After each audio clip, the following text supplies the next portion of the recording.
আমার যে উদ্দেশ্যটা ছিল যে উপরের মহলে জানিয়ে দেওয়ার জন্য যে রাষ্ট্রবিরোধী একটা কাজ করা হচ্ছে, রাষ্ট্রকে ধ্বংস করার একটা কাজ হচ্ছে। আমি যেহেতু সাকসেসফুলি সেটা পৌঁছাতে পেরেছি এবং উপরের মহল থেকে রাষ্ট্রপক্ষ থেকে তারা একদম কারেক্ট ডিসিশন নিয়েছে। আমি যখন সমকামিতার বিরুদ্ধে কথা বলি সেটা তো সব সমকামিতার বিরুদ্ধেই। এখানে আলাদা করে কওমি মাদ্রাসায় তুলে ধরানো এটা একটা চক্রান্ত বলে মনে করি। এখন জনগণের কাছে সব পরিষ্কার ক্লিয়ার যে এটা অবশ্যই যারা ঢুকিয়েছে তারা ইচ্ছাকৃতভাবে ঢুকিয়েছে এবং ভিডিওতে ওরা নিজেরাই স্বীকার করছে।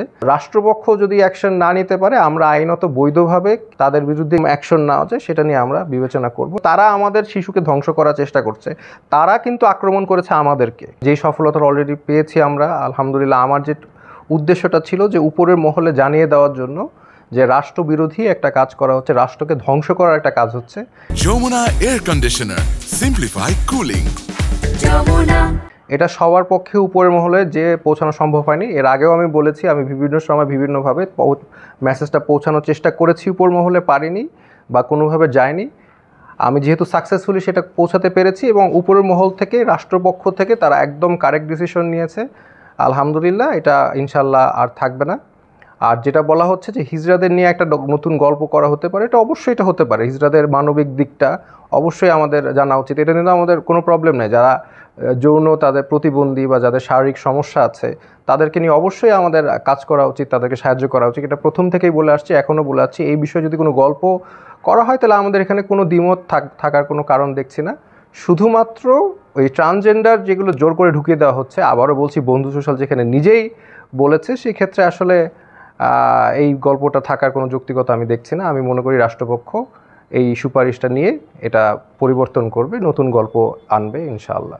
যেহেতু যে সুপারিশ কমিটি যেটা করা হয়েছে সেখান থেকে যেহেতু বলা হচ্ছে বাদ হবে, এটা বাদ না হওয়ার কোনো কারণই দেখছি না।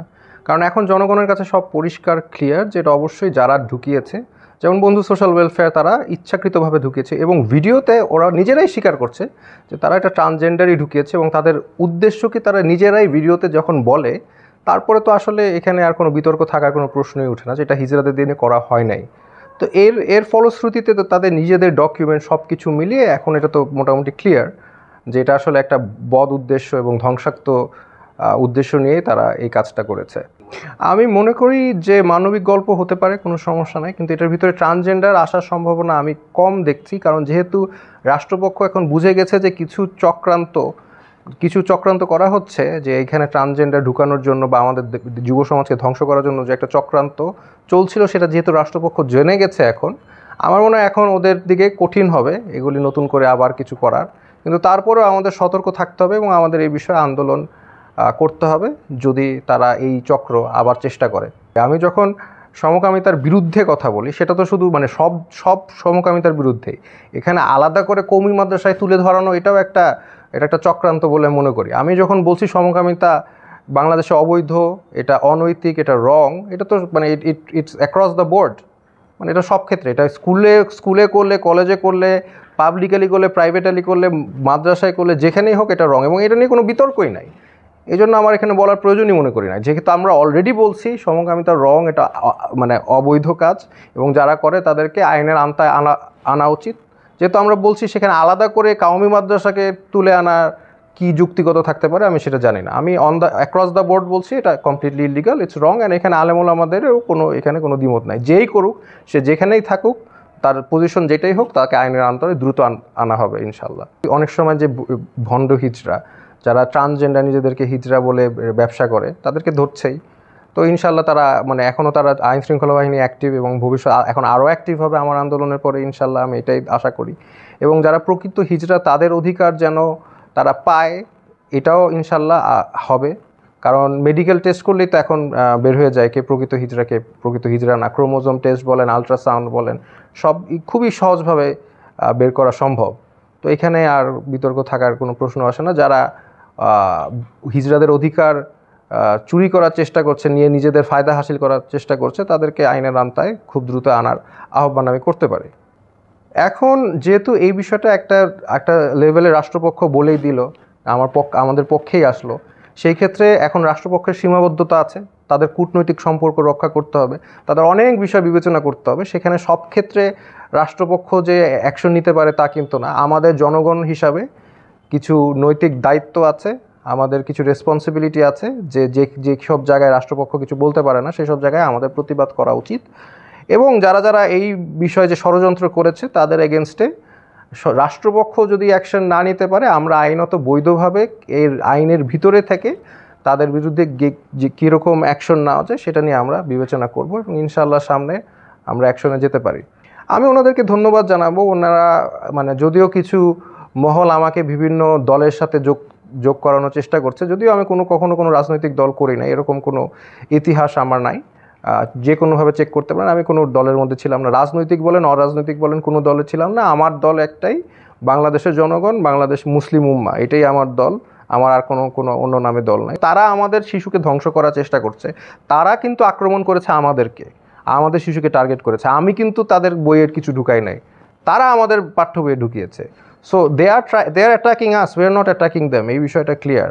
তারা তো আমাদের আক্রমণ করছে। তারা যে ট্রান্সজেন্ডার আইন বানিয়েছে, তারা তো বন্ধু সোশ্যাল তো নিজেই বললো যে তারা বাপ মাকে প্রেশার করছে। তার মানে একটা প্রথমে হচ্ছে বইয়ের মধ্যে ঢুকাবে এসব অবৈধ জিনিস, তারপরে কি করবে, তারপরে যখন বাপ মাকে তখন বলবে, তখন বাপ মা যদি এর বিরুদ্ধে তার ছেলে মেয়েকে বুঝাতে যায় তাহলে অ্যারেস্ট করবে তাকে।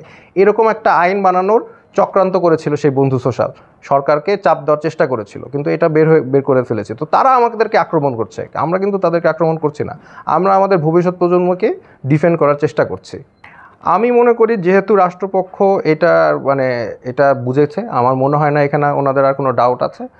আমি ব্যক্তিগতভাবে যদি আমাকে জিজ্ঞেস করেন, আমি এটা মনে করি বাস্তবায়নের ক্ষেত্রে 100% সম্ভব হবে। এটা না হওয়ার চান্সেস খুবই কম, কারণ আমি মনে করি না বাংলাদেশের রাষ্ট্রপক্ষ কোনো দল, মানে আপনি সরকারি দল বিরোধী দল যে কোনো দল বলেন, এই বিষয় কিন্তু কিছু বিষয়ে বাংলাদেশের সবাই একমত। এই বিষয় তেমন একটা বিষয় যে এখানে কোনো বিতর্ক নাই। আমরা জানি বাংলাদেশের মুক্তিযুদ্ধ চেতনার মধ্যে এরকম নোংরামি ছিল না। তো কাজে আমি মনে করি না এটা যেই দলই ক্ষমতায় যাক এই জিনিসটা সমর্থন করবে তারা। তো আমি মনে করি এটা 100% এটা বাদ হয়ে যাবে ইনশাল্লাহ। না, এখানে তো যোগাযোগ করার কোনো বিষয় না, তারা তো ক্লিয়ার, তারা আমাকে চাকরিতে নিবে না। এবং আমি যখন চাকরিতে যোগ দিই তখন আমি বুঝিনি যে তারা আসলে কতটা ইসলাম বিদ্বেষী, বা মানে তারা যে কতটা ধর্মান্ধ, তাদের ভিতরে যে ধর্মান্ধতা আছে, তাদের যে লিবারাল ধর্মটা, এর বাইরে কোনো আইডিয়া তারা অ্যাকসেপ্ট করে না। তারা কমপ্লিটলি আমরা যেটাকে বলি লিবারাল ধর্মান্ধ। তো এটা তো আমি ওই সময় বুঝিনি, এখন তো আমরা সবাই বুঝতে পারছি যে তাদের পলিসি, তাদের মতাদর্শ। আমরা রিসেন্টলি দেখলাম তারা গালা নাইট করেছে। তো এগুলো তো আমি আসলে ওইভাবে চিন্তা করি না, হয়তো বা তারাও বুঝে নাই, কারণ আমি তো আসলে শার্ট কোট টাই পরি। তো তারা হয়তো বা মনে করেছে আমিও এরকম লিবারাল ধর্মান্ধ। তারা তো বুঝে নাই যে আমি আসলে মুক্ত চিন্তায় বিশ্বাসী এবং আমি একটা ফ্রি থিঙ্কার, এটা তো আসলে হয়তো বা বুঝে নাই। কিন্তু তারা আলটিমেটলি তাদের মতাদর্শকেই এখন আমি মনে করি বাংলাদেশের জনগণ বুঝে গেছে, এবং তারা তাদের ছেলে মেয়েকে ওখানে পাঠালো কি হবে, বা আমাদের মতো কাউকে রাখবে না, তারা শুধুই তাদের লিবারাল ধর্মান্ধতা যারা বিশ্বাস করে তাদেরকেই ওনারা নেবে, এরকম একটা আমরা দেখছি। সো আমি সাবধান করে দিতে চাই জনগণকে, আমাদের এরকম ইনস্টিটিউশনে আসলে দাওয়াটা, ছেলেমেয়েদেরকে পাঠানোটা এই মুহূর্তে কতটা যৌক্তিক হবে এটা তারা নিজেরাই নিজেদের বুদ্ধিমত্তা ব্যবহার করে বিবেচনা করতে পারেন। এখন আমার ভাইরাল হয়তো কোনো লাভ নাই। দেখেন, আমার এখনও কোনো ইনকাম নাই, কোনো ইনকাম সোর্স নাই। আমার 1 টাকা, আপনারা চেক করে দেখতে পারেন আমার ব্যাঙ্ক অ্যাকাউন্ট, আমি চেক করে দেখতে পারেন আমার কোনো টাকা কিছুই আমার ব্যাঙ্কে ঢুকে নাই, কোনো টাকা আমি পাইনি। আমার লাভ কি হচ্ছে ভাইরাল হয়ে? আমি এখানে দেশের জন্য এবং মানুষের জন্য এবং গোটা মুসলিম উম্মার জন্য আমি কাজ করেছি। এবং আমি যেই প্রথম ভিডিও যে ছিল সেখানে আমি বলেছিলাম যে আমি এই কাজটা করলে আমার চাকরি চলে যাবে, সেটা আপনারা দেখতে পারেন যে আমি ফার্স্টেই সেটা বলেছি। সব এখানে ভাইরাল হয়ে আমার কোনো লাভ হচ্ছে না, আমার লাইফে কোনো ইমপ্রুভমেন্ট হচ্ছে না। আপনারা জানেন আমি অসুস্থ মানুষ, এখানে আমি সব জবও করা সম্ভব হচ্ছে না। অনেক ক্ষেত্রে অনেক জায়গায় বলা হচ্ছে যে আমাকে জবে নিবে না, তাদের বিভিন্ন কারণে তারা নিতে পারবে না। এখন এই নিয়ে আমার ভাইরাল হয়ে আমি মনে হয় আমার কোনো ব্যক্তিগত বেনিফিট হয় নাই বা হবেও না। আর যারা বলছে ভাইরাল হওয়ার জন্য করেছে, এখন তো যেহেতু এই মুখোশ খোলা হয়েছে, এখন যেহেতু জানে যে এটা আসলে একটা ধ্বংসাত্মক আইডিওলজি ঢুকানোর চেষ্টা করেছে, এবং যে 5 কমিটির মেম্বার তারাও এটার সাথে একমত হয়েছে, রাষ্ট্রপক্ষ যখন একমত হয়েছে, এখানে তো আর কিছু বলার থাকে না। এখন তারা নিজেরাই চিন্তা করুক তারা রাইট ছিল না আমি রাইট ছিলাম।